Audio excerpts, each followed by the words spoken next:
Students आपके काफी सारे क्वेश्चंस रहते हैं कि और उसमें सबसे पहला क्वेश्चन है कि सर हमारे को कितने पेजेस के अंदर एक क्वेश्चन अटेम्प्ट करना चाहिए, क्या करना चाहिए, कितना अटेम्प्ट करना चाहिए। ये बड़े सारे क्वेश्चन है, हर क्लास के अंदर हर बार यही क्वेश्चन आता है कि सर हमें कितने पेजेस लिखने चाहिए। पेजेस का एक डिफरेंट मैटर है, उससे पहले आप पढ़िए जरूर, कोई भी कंसेप्ट है उसको पढ़िए जरूर, आपको अपने आप से ये पेजेस का जो क्वेश्चन है ये हट जाएगा। देखिए सबसे पहले आपको करीबन 5 पेजेस के अंदर, 4 से 5 पेजेस के अंदर लिखना होगा एक लॉन्ग क्वेश्चन का आंसर। जैसे मान लीजिए 15 नंबर का आपका पेपर आया, ठीक है, जो क्वेश्चन है 15 नंबर का क्वेश्चन आया और आपने उसको अटेम्प्ट करना चाहा। अभी आप लोग फ्रेशरली जो है कि ट्वेल्थ से आए हैं तो वहां पर ज्यादा 1 या 1.5 पेज का ज्यादा क्वेश्चन का आंसर रहा होगा, लेकिन यहाँ पर काफी ज्यादा बड़े क्वेश्चंस के आंसर लिखे जाते हैं। तो उसके लिए सबसे पहला आपने पॉइंट क्या लेना है इसमें कि पहला जो पेज है आपका, डिवाइड कर लीजिए इसको। पहले जो पहला पेज है उसको क्या करेंगे, इसके अंदर कभी भी कोई भी जो क्वेश्चन होता है उसको समझिए। पहले समझने के बाद आपने भूमिका तैयार करनी है। भूमिका तैयार करेंगे, ये आपका पहला पेज होगा।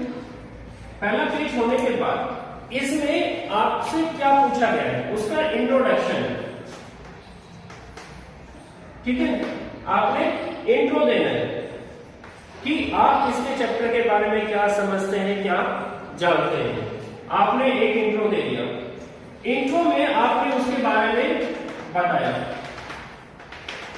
जैसे शिक्षा है, शिक्षा क्या है, ठीक है। आपने अपनी तरफ से बता दिया कि शिक्षा क्या है, लेकिन इसको आपको डिफाइन करना होगा। पूरी तरह से डिफाइन आपने कर दिया, लेकिन अब इसका जस्टिफिकेशन कैसे देंगे, जस्टिफिकेशन कैसे देंगे कि आपने ये जो इंट्रोडक्शन दिया है वो सही दिया है। इसके लिए कोई भी एजुकेशनिस्ट जो है उनकी डेफिनेशन यहां पर ऐड कर देंगे। जैसे गांधी जी हैं, गांधी जी, ठीक है, अकॉर्डिंग टू गांधी जी, ऋग्वेद, ठीक है, बहुत सारे डेफिनेशन जो है अलग अलग तरीके से आपको आएंगे। जो डेफिनेशन जो है जरूर पढ़िए, आपका जो कंसेप्ट है काफी अच्छा क्लियर हो जाएगा। डेफिनेशन ये है कि जो सर ने बता दिया या मैडम ने बता दिया उसी को आप इसके अंदर लिखेंगे तो आपको अच्छे मार्क्स मिलेंगे और कुछ नहीं। आपका कंसेप्ट पहले क्लियर होना चाहिए। जो डेफिनेशन आपको अच्छी लग रही है, जो इजी तरीके से याद हो रही है, आपका कंसेप्ट क्लियर करिए, उसको यहाँ पर लिखिए, ठीक है। ये आपका फर्स्ट पेज पूरा कंप्लीट हो जाएगा। फर्स्ट पेज के तरीके आपका कंप्लीट हो गया। अब आगे क्या करना है आपने, ये पूरा एक इंट्रोडक्शन चैप्टर का होगा, फिर इसके बाद हम दूसरे चैप्टर पर आओगे।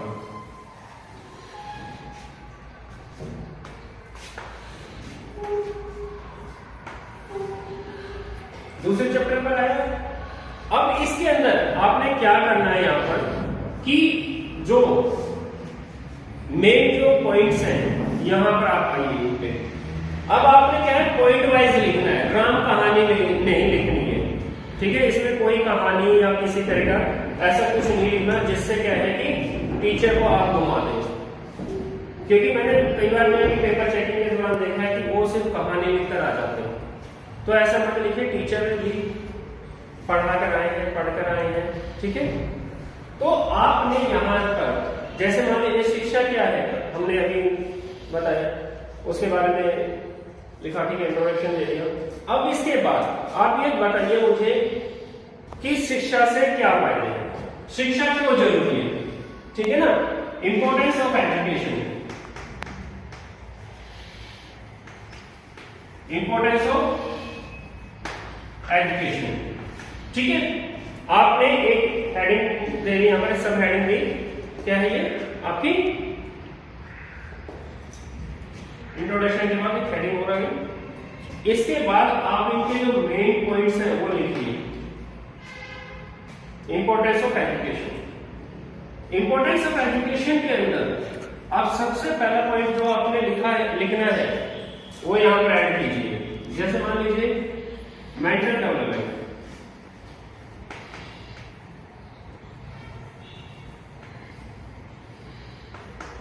मेंटल डेवलपमेंट आपने इस प्रकार से पॉइंट वाइज लिखना है। ये नहीं कि आपने इसके अंदर पूरी राम कहानी लिख दी है, ठीक है, इसको पूरी कहानी के तौर पर लिख दिया, ऐसा ना करें। क्योंकि ऐसा करने से क्या होगा कि एक तो आपके मार्क्स भी डिडक्ट हो जाएंगे। मार्क्स डिडक्ट होने का सबसे बड़ा कारण ये है कि आपने पहले ये बताना है कि मैं किस टॉपिक के ऊपर, किस सब पॉइंट के ऊपर इसको मैं बना रहा हूं। मैंने बता दिया कि मैं इसके बारे में जो इंपॉर्टेंस ऑफ एजुकेशन में सबसे पहला मैं लिख रहा हूं। अब देखिए आगे इसके अंदर आपने पॉइंट वाइज बता दिया। अब पॉइंट वाइज बताने के बाद अब इसको एक्सप्लेन करिए। अब यहां पर ये नहीं कि आपने पॉइंट वाइज लिख दिया, ये पॉइंट लिख दिया इधर और इसको आप करेंगे नहीं एक्सप्लेन। अब ये पता चल जाता है कि बच्चे को आता है, इसका जो आंसर है वो बच्चे को आता है।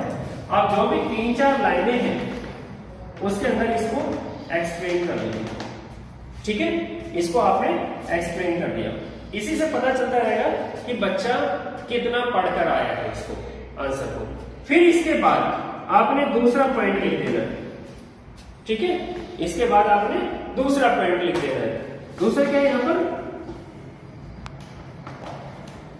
Physical development. देखिए पेपर में मार्क्स कटने का ये बहुत बड़ा कारण होता है कि आप जो है कि पूरे कहानी के तौर पर इसको लिखते जाते हैं, हमें पता ही नहीं चलता कि आप बताना क्या चाह रहे हैं। अब ये देखिए आपको पूरी तरह से जो है यहाँ पर क्लियर हो गया है, टीचर को भी क्लियर हो रहा है कि वास्तव में बच्चा क्या बताना चाह रहा है, क्वेश्चन में क्या पूछा गया है, ठीक है ना। तो आपने इसके बारे में भी लिख दिया पूरी लाइन, ठीक है। इसके बाद इसके फर्स्ट जो आपका पेज है ज्यादा से ज्यादा 3 या 4 पॉइंट्स आएंगे इसके अंदर जिसको आपने एक्सप्लेन करना है। 3-4 पॉइंट आएंगे उसको एक्सप्लेन कीजिए। कम से कम 10-12 पॉइंट्स लिखेंगे तो आपके 4 पेज के करीबन भर जाएंगे, 4-4.5 पेज के करीबन भर जाएंगे। तो इसी प्रकार से आपने ये देखना है कि कितने पॉइंट्स आपने यहां लिखे हैं। अगर मैं आपके अनुसार बात करूं तो 4-5 पेज के अंदर आपका आंसर मेरे ख्याल में कंप्लीट हो जाएगा। तो आपने 1, 2 और 3 ज्यादा इसके अंदर आ जाएंगे मेरे ख्याल में, इतने तो आप लोग कर ही देंगे चैप्टर के अंदर। और वो आपकी राइटिंग के ऊपर डिपेंड करता है किस तरह से लिख रहे हैं और आपको कितना कंसेप्ट इसके अंदर डाल रहे हैं, ये है। फिर उसके बाद आप नेक्स्ट चैप्टर में पढ़िए। ये कितने हो गए हमारे पास, पहला जो था इंट्रो का चैप्टर था पेज 1, पेज 2। अब आते हैं हम पेज 3 पर। पेज 3, ठीक है, आपके अनुसार जो आप पूछते हैं कि सर कितने पेजेस बनने चाहिए। पेज 3 पर आए हम। इसके बाद हमारे यहाँ पर 4th या 5th पॉइंट आ जाएगा। 4th या 5th पॉइंट आप ले लीजिए, वो आपकी राइटिंग को बड़ी डिपेंड करता है कितना आप कंसेप्ट डाल रहे हैं इसके अंदर।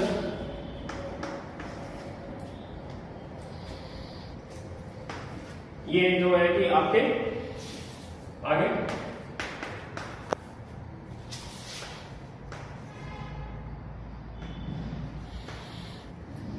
अब इसके बाद आपने 4th पेज लेना, 4th पेज लेना। यहां पर हमारे पास 7 हो गए, 8, 9 और यहाँ पर 10, 11, जो भी लिखना आपने 11-12 जो भी पॉइंट लिखने आपके आई थिंक जो नियर अबाउट 10 to 11 जो है कि आपके हो जाएंगे pages. Now the next page, ना जो लास्ट पेज जो है आपका 5th पेज जो है वो आपका है कंक्लूजन, जिसे हम कह सकते हैं निष्कर्ष। अब यहां पर भी बड़े कंफ्यूज हो जाता है बच्चे कि निष्कर्ष कैसे लिखें। निष्कर्ष आगे बहुत बड़ी समस्या खड़ी होगी हमारे सामने कि निष्कर्ष कैसे लिखें। निष्कर्ष नहीं लिखना था। निष्कर्ष में देखिए क्या होता है कि कई आपसे जैसे मूवी आप कोई देखने गए, ठीक है ना, मूवी देखने गए थिएटर पर या फिर आपने घर में ही गए टीवी के ऊपर देखे, मोबाइल के ऊपर देखी, तो आपसे एक कंक्लूजन पूछा जाता है, लास्ट में पूछा जाता है कैसी मूवी लगी, ठीक है ना, मूवी कैसे लगी। तो आप देखते हैं बुक से बताते हैं बहुत अच्छी थी, ये था वो था, उसके अंदर कुछ थोड़े बहुत पॉइंट्स के अंदर बता देते हैं आपको। तो आपने एक तरह से समझिए आप ये मूवी देख रहे हैं, ठीक है, तो इसके अंदर जितना भी जो आपने लिखा है, ठीक है, जो लिखा है आपने, इसके अंदर कुछ तो पॉइंट्स आपको पता होंगे, 5-6 पॉइंट्स पता होंगे, ठीक है, हर किसी के पॉइंट्स के अंदर आपको पता है कि आपने क्या क्या लिखा है। तो उसके अंदर जो है कि इसका पूरा जो निचोड़ है, आप क्या समझ रहे हैं, क्या जान रहे हैं इसके क्वेश्चन के आंसर के बारे में, आपने वो लिख देना है। ये करीबन 4 से 5 पेजेस के अंदर आपका सबमिशन हो जाएगा। तो आपने डरना नहीं है कि कितने पेज में करना है, कितने पेज में नहीं करना। आप इंट्रोडक्शन वगैरह कीजिए, पॉइंट वाइज बनाइए, कंक्लूजन तक जाइए, क्योंकि कई बच्चे क्या करते हैं कि पूरा भी नहीं लिखते हैं इसको, ठीक है, 2 पेज 3 पेज के अंदर आंसर करके छोड़ देते हैं और फिर कहते हैं कि हमारे मार्क्स नहीं आए। भाई आपको आंसर कंप्लीट करने का जो पैटर्न है यही है, इसके थ्रू आप क्वेश्चन का आंसर कंप्लीट करेंगे तो आपको काफी अच्छे मार्क्स मिल जाएंगे। अगर आपने बीच में कहीं छोड़ दिया तो नहीं मिलेगा मार्क्स। हमें पूछा कि आपसे फर्स्ट इंट्रोडक्शन से लेकर लास्ट तक आपने सबमिशन देना है। जब तक आप सबमिशन नहीं देंगे, सबमिशन का मतलब कंक्लूजन नहीं लिखेंगे, जब तक आपका आंसर कंप्लीट नहीं माना जाएगा, चाहे 20 पॉइंट लिखिए इसके अंदर, ठीक है। तो इस प्रकार से अब आपको समझ में आया होगा कि किस प्रकार से हम लोग इसके एग्जाम के अंदर किसी भी क्वेश्चन को अटेम्प्ट कैसे करें। अब यहाँ पर पेजेस की कंक्लूजन या पॉइंट्स की कंक्लूजन किस प्रकार हम अटेम्प्ट करें वो क्लियर हो जानी चाहिए। तो आप इस प्रकार से करिए, लेकिन पढ़िए जरूर, क्योंकि बिगड़ पढ़े हुए आप क्वेश्चन का आंसर अटेम्प्ट कर ही नहीं सकते। तो इसके लिए पढ़ना बहुत जरूरी है।